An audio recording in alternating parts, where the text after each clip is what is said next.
sana, ¿vale? Sati.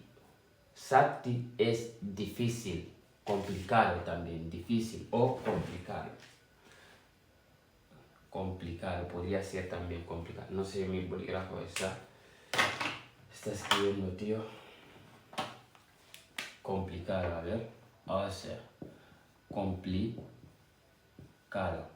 Sati, complicado, difícil, ¿vale? Eso significaría sati.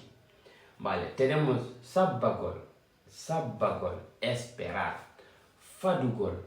Fadugol, tenemos esperar también. Sabu.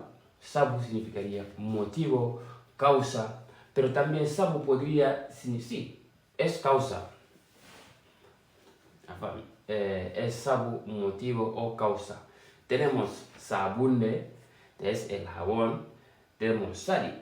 Sali es escaso. Tenemos también sabunde. Sabunde es jabón.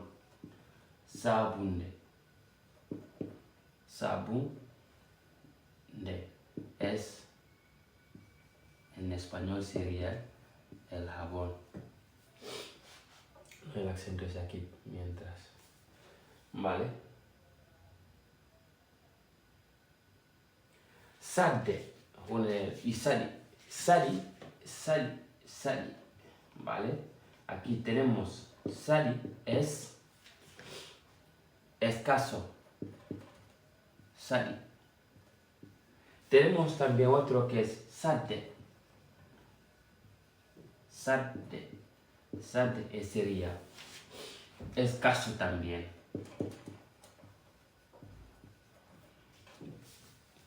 Vale. Entonces, escaso. Tenemos como moya. Moya es no es bueno. Mi familia les moya. My family. No, no sé lo que no sé lo que has escrito. No sé lo que has escrito. Voy. No sé lo que lo que has escrito, pero si me podrías. Sería genial para que yo pudiera entender, ¿vale? Entonces,